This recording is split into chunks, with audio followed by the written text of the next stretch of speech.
cómo llenar estos cuadros de cálculos de valores eléctricos, ¿ya? Con las fórmulas que yo les entregué en el documento, van a tener ahí cálculo de intensidad, que va expresada en amperes, cálculo de resistencia, que va expresada en ohms, cálculo de voltaje, que va en volts, y los cálculos de potencia, que van en watts. En este caso, les voy a explicar un circuito en serie. Un circuito en serie tiene estas características, donde el voltaje total va a ser igual a la suma de todos los voltajes que se encuentran en el circuito. Aparece ahí como 1, 2 y 3, porque en este caso estamos viendo 3 resistencias, pero va a depender de cuántas resistencias tenga el circuito. Pueden ser 3, pueden ser 8, 20, 50, es variable, ¿ya? La resistencia total también se calcula sumando todas las resistencias.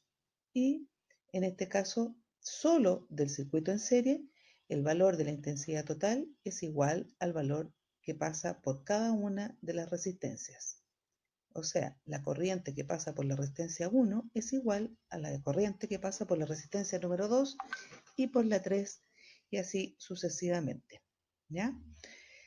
En el cálculo de la potencia, para poder sacar la potencia total, se saca sumando todas las potencias o bien sacando con los valores totales, ¿ya?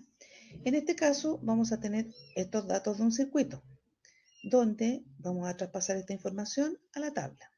Dice que la resistencia 1 tiene 10 ohm, la resistencia 2 tiene 5 ohm y la resistencia 3 tiene 15 ohm.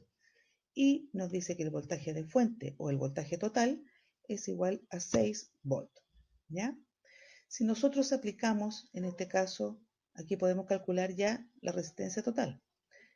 Y la resistencia total es la suma de todas las resistencias, solo en el caso del circuito en serie. Recuerden eso.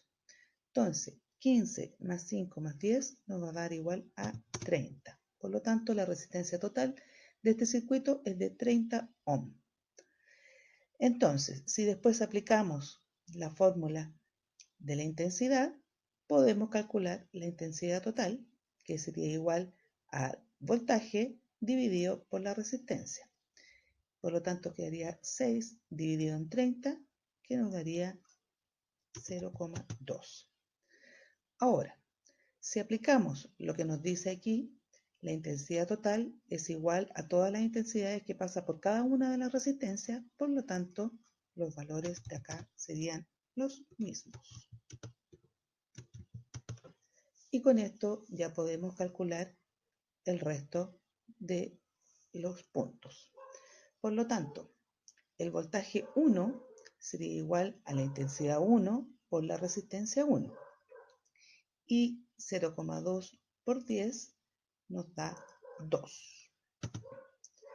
Después, el voltaje 2 sería igual a la intensidad 2 por la resistencia 2. Y eso sería igual a 1. Perdón, 1. Y la resistencia 3, o sea, el voltaje 3 sería igual a la intensidad 3 por la resistencia 3, lo cual nos daría 3. ¿Ya? Ahora, si nosotros vemos esto, vamos a ver que la suma nos da igual al voltaje total. Para calcular potencia, si bien en el documento que yo les mandé aparecen 3 fórmulas distintas de potencia, esta es la más sencilla porque no hay número elevado al cuadrado ni nada. Entonces, por lo tanto, esta es la más sencilla. Teniendo esto, podemos calcular la potencia 1, que sería igual al voltaje 1 por la intensidad 1, y esto sería igual a 0,4. Y la potencia número 2 sería igual a la intensidad 2 por el voltaje 2, que nos daría 0,2. La 3 sería igual a 0,6. Y la potencia total podemos sacarla sumando todas estas potencias o bien sacando la potencia con el voltaje total y la intensidad total, ¿ya? En cualquiera de los dos casos, que pueden probarlo ustedes, nos da 1,2. Y con eso el ejercicio ya estaría resuelto. Esto solamente en el caso de un circuito en serie.